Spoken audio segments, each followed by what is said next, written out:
부정성에서는 뭐가 제일 중요하냐면 이거야. 일단 가장 간단하게 말해봐. 이게 무슨 뜻입니까? 이 뜻입니다. 부정성이라는 말은 공급할 수 없다. 이게 부정성이에요. 그러니까 시험 문제는 저기에 포커스를 맞추고 출제해요. 그러니까 첫 번째 출제되는 게 어떤 거냐. 자, 한강 밑에 잠겨있는 부분은 토지입니까? 아닙니까? 물어봐요. 그럼 당연히 토지이다는 얘기죠. 그럼 한강을 매립해서 개발을 했다. 그럼 토지의 공급량이 증가한 거 아니냐라고 물어보는 거죠. 토지의 공급량이 증가한 거 아니냐? 근데 아니라는 거죠. 왜 아니라는 겁니까? 용도가 증가한 거지 절대량이 증가한 건 아니니까. 그래서 개발을 했다고 해서 절대량이 증가한 것은 아니라는 얘기입니다. 이걸 우리는 무슨 공급이라고 한다고요? 물리적 공급. 그러니까 시험 문제가 단순하게 놓을 때는 이렇게 놓지만 이제 구체적으로 언급하는 거죠. 이의 신청을 안 받아야 되니까 물리적 공급이라는 말이죠. 그래서 물리적 공급은 안 됩니다. 근데 물리적 공급이 안 된다. 왜 안 된다는 얘기입니까? 생산비 법칙이 적용되지 않기 때문입니다. 생산비 법칙이라는 게 무슨 뜻입니까? 생산비를 투입하면 생산량이 증가합니다. 자동차 생산비 투입해 보세요. 생산량 늘어나죠. 건물 생산비 투입하니까 건물 증가하죠. 근데 토지는 그게 안 된다고요. 그 토지는 생산비 법칙이 적용되지 않는다. 따라서 토지는 농지를 택지로 용도 변경을 함으로써 농지가 감소된 것만큼 택지 공급량이 증가합니다. 그러나 절대량에는 아무런 변화가 없다는 얘기죠. 이것이 만일 공급의 증가라고 한다면 대한민국 영토가 넓어졌다는 건데 그건 아니라는 뜻이니까. 따라서 절대적 공급량, 다른 말로 뭐라 한다고요? 물리적 공급. 표현은 알아야 됩니다. 절대적 공급, 물리적 공급 같은 말. 물리적 공급은 안 됩니다. 근데 왜 안 된다는 겁니까? 그게 부정성 때문에. 아무리 많은 생산비를 투입한다고 할지라도 절대량은 증가할 수 없습니다 라고 말을 했으니까. 자, 그런데 경제적 공급은 가능하다는 거죠. 경제적 공급, 다른 말로 뭐라고 했습니까? 용도적 공급. 왜 가능하다고요? 용도의 다양성 때문에. 기억합시다.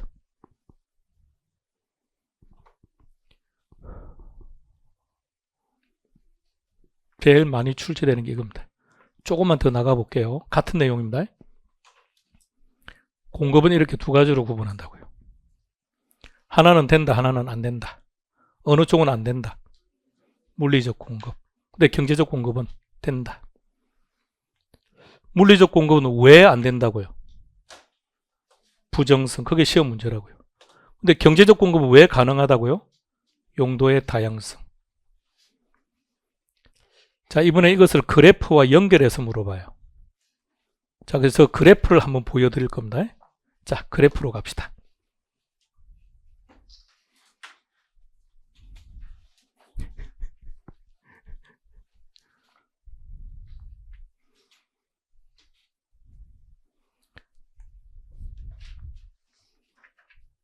물리적 공급은 된다, 안 된다? 안 된다. 왜 안 된다고요? 이게 답입니다. 경제적 공급은 된다, 안 된다? 된다. 왜 가능하다고요? 자, 그 다음에 그래프 형태를 보세요. 그러면 물리적 공급이, 물론 이제 다음 시간에 할 텐데, 그림을 일단 항상 그래프를 볼 때는 Y축과 X축을 같이 한번 보세요. 자, 그래프가 이렇게 된다는 말은 그냥 오른쪽으로 올라간다 그래서 이렇게 표현을 해요. 자, 공급곡선이 이렇게 만들어진다는 얘기는 공급량을 증가할 수 있다는 겁니까? 없다는 겁니까? 공급량을 증가할 수 있다는 얘기겠죠. 이렇게. 가격이 상승하면 공급량도 같이 증가할 수 있다는 뜻이고요. 근데 만일 공급곡선이 이렇게 만들어지면 이는 공급할 수 있다는 겁니까? 없다는 겁니까? 없다는 거예요. 그래프 형태가 어떻게 만들어진 거죠? 수직. 수직을 기억해야 됩니다. 이걸 다음에 학습할 겁니다. 수요 공급 파트에서 탄력도를 이렇게 불러요. 뭐라고 불렀습니까? 완전 비탄력적이다. 읽을 줄 알아야 됩니다. 수직일 때를 뭐라고 이름한다고요? 자, 왜 완전 비탄력인지 봐요. 완전 비탄력. 그래도 모르겠다면 더 이상 설명 못하겠습니다. 그냥 완전 비탈 글을 쓰면 돼요. 자, 기억해 봅시다. 자, 그런데 경제적 공급은 된다, 안 된다? 된다. 그럼 그래프가 수직으로 되면 안 되겠네요, 여기는. 그렇죠. 우상향. 이렇게. 우상향하는 형태의 곡선이 만들어집니다. 기울기가 완만해졌죠. 기울기가 완만해졌다는 말은 탄력적으로 변했다는 뜻이에요. 하나하나 다 시험 문제입니다. 토지의 공급 곡선을 탄력화시키는 것은 용도의 다양성 때문이다. 뭐 이런 식으로. 지문 하나하나 다 시험 문제입니다. 부정성에서는 제일 중요한 게 공급의 개념입니다. 부정성, 단어 그대로 공급량을 증가시킬 수 없습니다. 이 말이죠. 그런데 그걸 좀 더 구체적으로 들어간다는 거죠. 물리적 공급과 경제적 공급으로. 뭔가는 안 된다는 뜻이고 무엇인가는 된다는 뜻이고, 그렇다면 그것을 그래프로 표현하면 어떻게 됩니까? 라고 본 거죠. 보세요. 그래프를. 공급량이죠. 그럼 수직일 때는 공급량이 딱 Q0로 고정되어 있는 거죠. 근데 우상향하면 Q0였다가 Q1으로 변했다가 Q2로 변했다, 이렇게 공급량이 증가할 수 있다는 얘기입니다.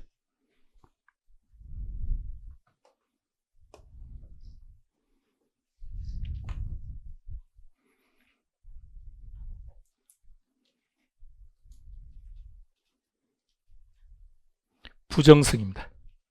자, 두 번째로 들어갑시다. 뭐라고 되어 있습니까?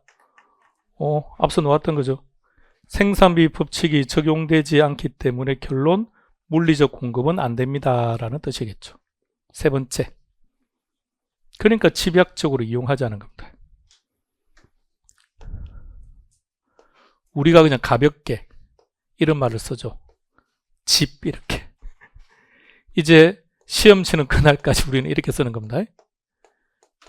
시험 치는 그날까지 주택으로 바꿔요. 그 시험 끝나고 이제 여러분들이 이제 중개업을 시작하면 그때는 다시 이렇게 바꿔서요. 일반인들이 주택하면 또 골치 아파하니까. 자, 대한민국의 주택 중에 아파트가 차지하는 비율이 얼마나 될 것 같습니까? 일단 힌트. 전 인류 역사상 대한민국이 1등입니다. 몇 프로 정도 될 것 같습니까? 박동아, 몇 프로 될 것 같아? 이제 넘어섰습니다. 이거 얼마 안 했으면 이게 거의 뭐 지금도 절대 다수지만 절대 다수가 될 것 같습니다.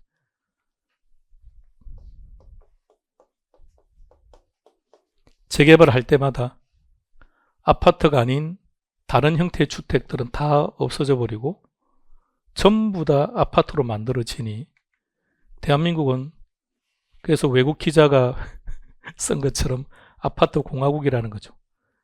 대한민국에 몇 년간 머물러 있던 기자가 우리나라를 떠나면서 썼던 얘기가 아파트 공화국입니다. 그건 좀 부정적인 의미로 쓴 건데 그거 정확하게 몰라서 그래요. 왜 대한민국은 아파트가 이렇게 많을까요? 땅이 없는 나라죠. 땅이 부족하죠. 이 부족한 땅을 또 남북이 나누어 가지고 있죠. 남한이 가지고 있는 땅의 70% 이상이 전부 다 산지죠.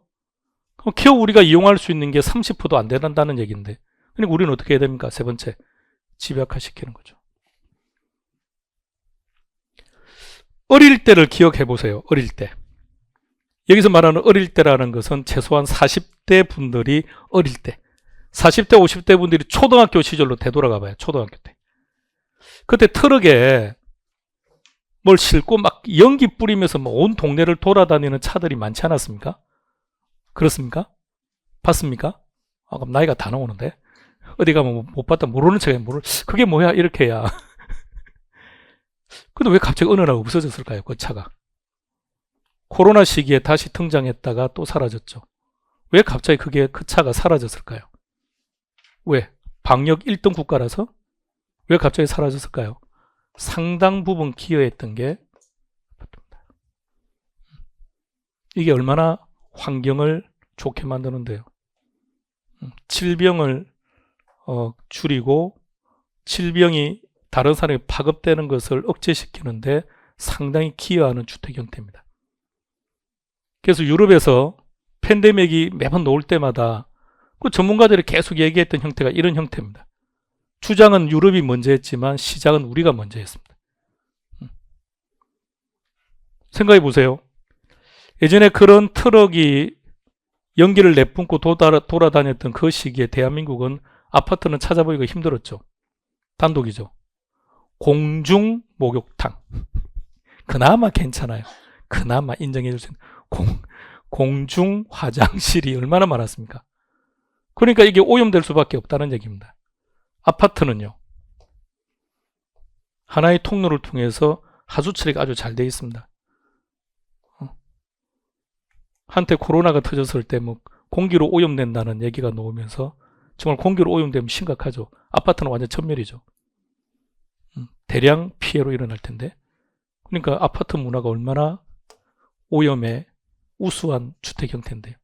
그것도 모르면서 외국 애들이 막 아파트 많다고 우리한테 떠들고. 자, 집약합니다. 네 번째. 왜 가지고 싶은 욕구가 커질까요? 부족하니까, 없으니까. 그냥 가지고 싶은 욕구가 커지겠죠. 혹시 여러분들은 그런 경험이 혹시라도 있습니까?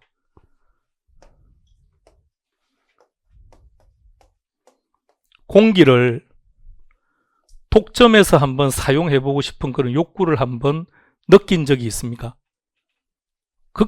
그는 말을 해야 돼요. 다수를 위해서, 대중을 위해서. 스스로 병원 가야 돼요. 없죠? 자, 근데 왜 공기는 소유하고 싶은 욕구가 없을까요? 언제든지 쉽게 얻을 수 있고 많으니까 그 양이. 근데 부동산은 토지는 왜 그럴까요? 없으니까. 막둥이는 본인 소유의 토지가 몇 평 정도 있습니까? 토지는 없습니까? 그럼 건물은 있습니까?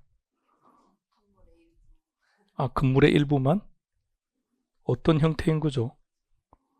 토지는 없으면서 건물의 일부를 갖는 거는? 우리나라 아파트 형태 중에 토지 임대부 분양주택이 있습니다. 토지 임대부 분양주택. 제목 잘 들어봐요. 토지 임대부 분양주택. 뭘 분양받는 거예요? 건물만. 그럼 토지는요? 임대. 그럼 뭐 하는 겁니까? 임대료 내는 거예요. 그게 흔히 말하는 반값 아파트예요. 반값. 반값 아파트라고 하는 게 존재합니다. 대한민국에. 공급하고 있습니다. 양이 많지는 않습니다만. 근데 그거는 왜 사람들이 안 살까요? 의미가 없으니까요. 시간이 가면 땅값은 올라가지만 건물값은 어때요? 떨어지는 거죠. 감가가 발생한데. 근데 살 필요가 없지 않습니까? 그러니까 부동산을 소유하고 싶은 욕구는 없으니까요. 그런데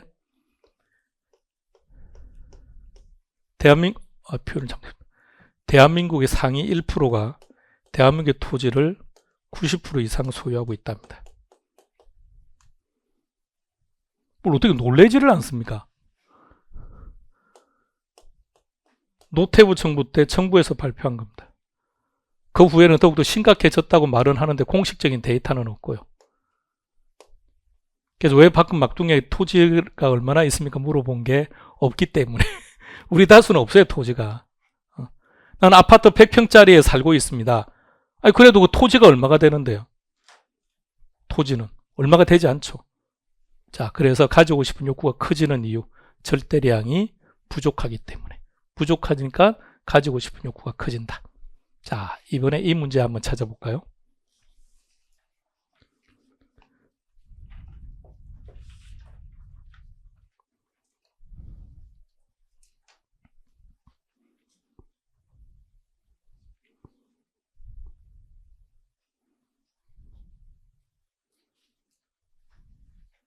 키워드만 말해 보시겠습니까? 첫 번째, 집약화. 두 번째는요, 공급을 조절하는 게 어렵다. 이걸 좀 더 구체적으로 말한다면 그거죠. 여기서 말하는 공급 조절은 공급의 증가겠죠. 공급을 증가시키는 게 어렵다, 이런 뜻이겠죠. 세 번째는 소유욕입니다. 그래서 답은 부정성.